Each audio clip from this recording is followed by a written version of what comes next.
Hey fam, welcome back to another episode of Dirty Laundry. I'm officially out of beer. Coronas did not come as expected, and it's embarrassing. Not really, wine is actually, it's fucking good. Now, just so you know, this is equivalent to half a bottle, and this is glass number 4. So today's topic may be a little bit woozy, and the reason for it is because I feel like this topic has come about in such a negative way, and it's a beautiful thing when people are now reaching out to myself to ask for a bit of an opinion about certain topics that affect them, and this is one of them. So stay tuned, because today we're going to be talking about Cardinal George Pell. Yes, that guy who just got released from jail after one year and 6 weeks in jail. Now, before I get into the juicy details and try to break this down and see if there's a bigger picture at the end of the tunnel or at the end of the story, I do just want to make a couple of mentions. Number one, baby sister, if you're listening, I've been doing these podcasts now for probably a little over a week and a half. About fucking time that you liked the page and subscribe. Actually, you haven't subscribed yet. I'm a little cut because we're supposed to be close. So hurry up and subscribe. It is for free, huh? Yeah. And again, to all the new followers and viewers on YouTube and Instagram, I can't appreciate what you do enough. Thank you for keeping me G'd up, keeping me motivated. And obviously the comments going back and forth just about the type of content that we're putting out. I know baby brother said he was going to be here again soon. He's busy, plus we are trying to not break the law, Mrs. ScoMo, about unnecessary travel. So we are law-abiding citizens after all, most of the time. So a little bit of context about the actual issue that we're talking about here. So Cardinal George Pell is an Australian cardinal. He's a very, very big figure within the Catholic Church. Now, he was accused of sexually assaulting 2 men back in the 1990s. And he was pretty much accused and sentenced in December of 2018. And he has spent, like I said, over a year in jail. He has pushed through an appeal, which has gone through the Supreme Court and has been acquitted pretty much of those accusations. I just want to read something, and I promise that I won't mention any names, about a very, very heartfelt message about this situation from one of the viewers. And it does make me think a little bit about it, because I've always been an advocate of what is actually happening in our world. Are we being controlled? Are we being force-fed a different, let's say, a different scenario? Are we being showed a different path to what's actually happening? I believe that happens all the time. Is this another example of that happening? So I'll read it out and then we'll discuss. So there were 2 men that came forward to accuse the Cardinal Bishop in the 1990s of sexual assault during a Sunday Mass in 1996. In court, there were no cross-examinations done on the testimonials at the time of trial. There was no evidence or key dates provided.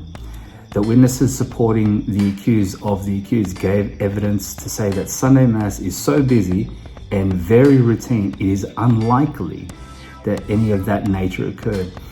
The bishop always has a right-hand man assist him at all times, and the cloaks and robes they wear are extremely heavy and layered.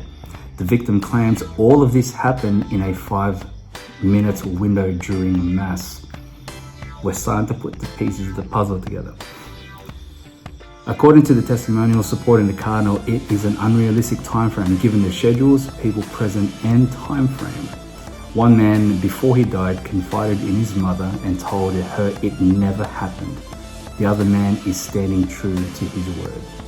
The Cardinal wasn't given months upon months or trials and juries like Michael Jackson, good old MJ, rest in peace, my brother. He had no one fighting in his corner and was convicted with a non-parole for 3 years. He has appealed and asked someone to look at the circumstantial evidence, complete cross-examination on the accused, the victim, and the witnesses. 7 Supreme Court judges have sat and deliberated over the evidence, or rather lack of, and deemed George Pell not guilty. They didn't have anything to support a conviction. They took one man's word and ran with it. They did no investigation whatsoever.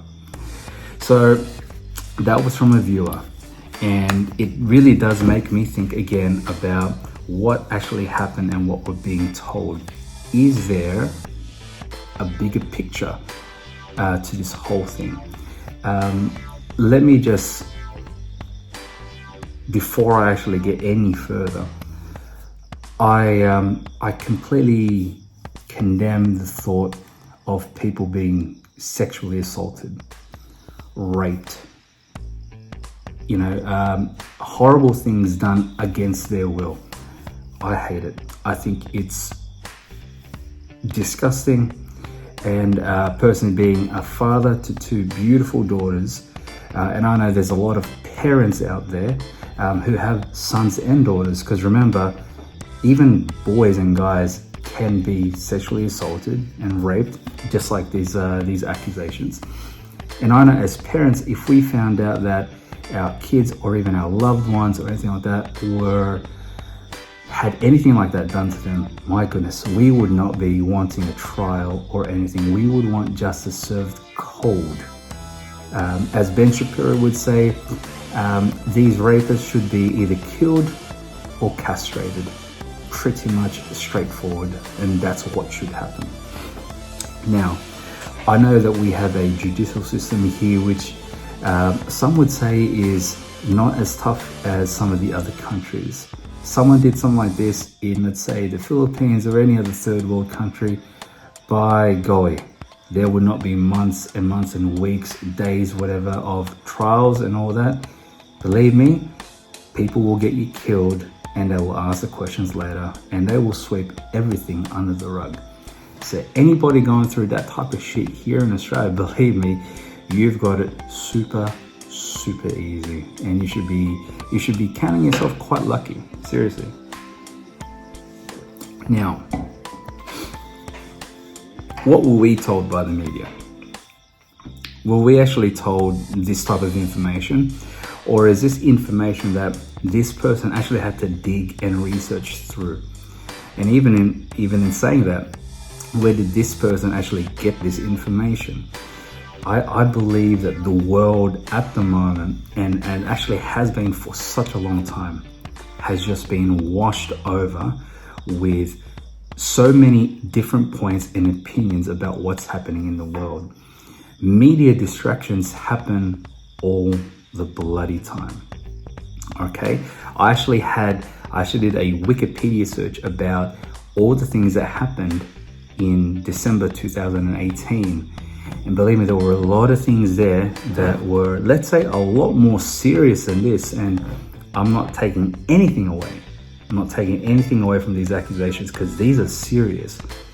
But we were talking deaths by the government, by the army, overseas, and even in Australia, deaths of, let's say, 15 to 20 people. And this happened all across of December.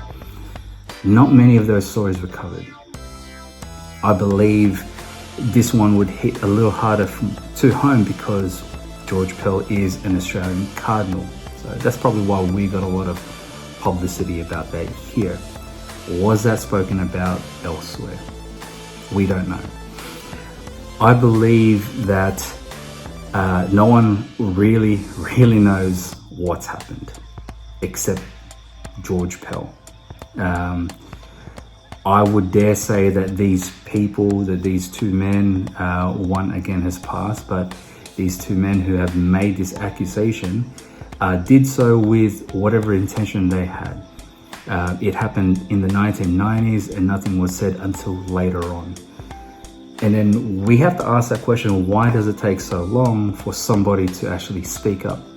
Should that be something that they should do straight away? If something has happened to me, am I embarrassed by it? Do I want justice served? Do I want the guilty person to be put behind bars? What is it? What is it that actually stops us from doing the right thing? And unfortunately, it's fear. The fear of what but? And again, I'm trying to look at this from a bigger picture, because I do believe that our judicial system here puts away plenty of innocent men and women to jail every day. And it is based on a certain type of profiling, whether it be a racial profiling, or even by their profession. Now, to think that a man of God who has put his whole life, to believe or preach about something or someone that you may or may not believe in, to think that someone like that, who's supposed to be looked up with so much authority and respect, could actually do something that bad without any hard evidence but a couple of testimonials. We've all been told about this rape culture and all that within the Catholic Church. It's very occult-like. It's something that happens, so we've been told. There have been guilty priests and even popes, apparently, who've actually been found guilty of doing such horrendous things. Does that already cloud our judgment? That as soon as we hear, oh, it's another priest or another person in the Catholic Church that has been accused of doing something, do we automatically go, yeah, that's right, because it happens. It's happened before. Do we automatically go guilty? Is it because when he was asked to come back to Australia so that he could testify, he made all the excuses under the sun that he couldn't come here because he was stuck over there in Rome or whatever it was? What is it that makes us as your everyday people so judgmental? Has this man committed a crime? I don't know. Is he guilty or is he innocent? I don't know. And as bad as it sounds, we should not be passing judgment yet anyway. Now, let's say he was found guilty. We'd be cheering. We'd be like, yay, fair enough. Justice is finally being served. It's caught up to him. All of this good that he's been doing for the Catholic or the Christian world, is going to be erased because he's done something bad. This is a man who has taken a vow of celibacy and all of a sudden has had some sudden urges. I don't know.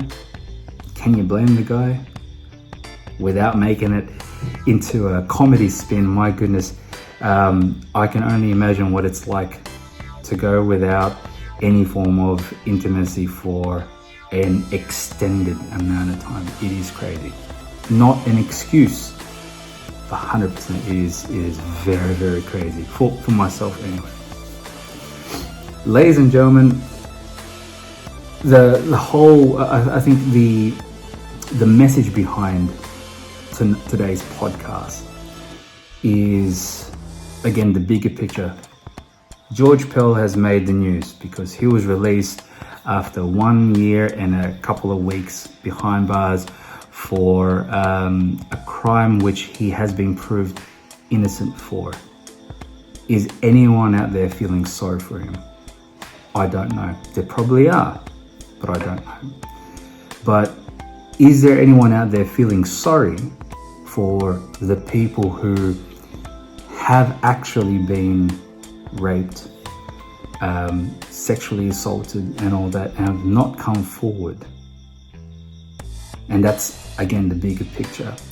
And because those people have not come forward, the people who are actually committing those horrendous acts of violence and all that are happy, they're scot-free, and they're doing it again and again and again. And why are we allowing it to continue? To say that these things don't happen is complete bullshit. It happens. But why aren't we doing anything about it? You need to know out there, and if one of you, and I hope it has never happened to any of the viewers here or anyone watching this down the track in the future, if anybody here has actually had that horrible experience, say something. There are people out there who are going to support you. You are not alone, and that is the absolute truth. You are not alone in this fight, this battle. It's a horrible part of life. I can't say that it's happened to me because it hasn't, but believe me, if something like that did happen, we need to find the courage in ourselves to speak up and say something, because your words can actually save the next victim, the next person. It could save, and without making it too personal, it could save one of my girls if something like that happened. It could save your girl or your son, your mom, your dad, brother, sister, it doesn't matter. It could save someone so important to you just because you had the courage to get up and speak. And I'm not saying to go out there and start accusing absolutely everybody and everybody for doing such disgusting acts, all right? Because that can actually now damage their reputation forever. I'll tell you now, George Pell, he is not going to have the same life. Now, if he's guilty, I hope, and I mentioned in the previous podcast, my faith has kind of dwindled away, right? I'm now kind of believing a lot in karma. And believe me, I have met karma once, and that was when I think I cheated on the school test. And believe me, karma was an absolute bitch. And she hurt really, really, really bad. And I know when she comes around and she means business. Okay? So if he's guilty, if what he's done is true, she's coming for you, mate. I'm sorry. But you know what? If you're innocent, you haven't done anything, and the Australian judicial system has failed yet again, you're still in the shit, because your life is never ever going to be the same again. I want to end on I'd like to say a strong emotive note. My family and friends, if you're out there, and again, do the right thing. Speak up. Don't be afraid, because you have the world backing you. And believe me, you will be doing more good by just speaking up and doing something about it. Okay? Everybody out there, I believe collectively knows that these acts are absolutely horrible. I don't think there's anyone out there going, yeah, rape is pretty sweet. You know, sexual assault is all right. We can do that, except the people doing it themselves. So just have that in the back of your mind.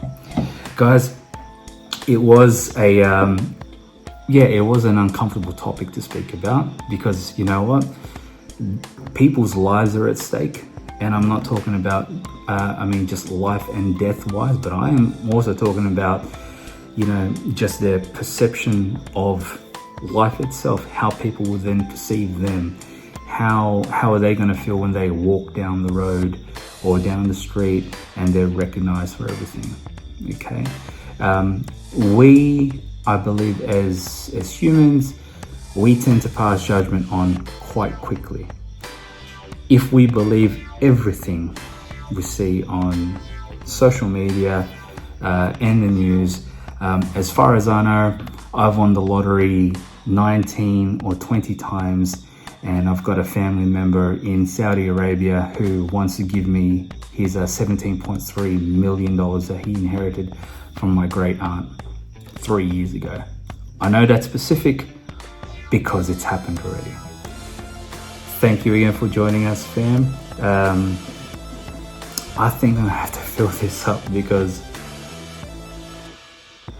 yeah, I don't know what I'm gonna do. These topics are getting deeper and deeper. I am hoping to get an R-rated topic or conversation soon, since I am tagging these things on YouTube as not kid friendly. So be as it may. Drop me a comment down below if you want to, let's say, talk about a specific topic. Make it as dirty as possible, because if it's that dirty, I might actually have to get baby sister in here because she's got a filthy mind. That'd be amazing. Until next time, thanks for joining me for Dirty Laundry. I'll see you next time, fam. Much love.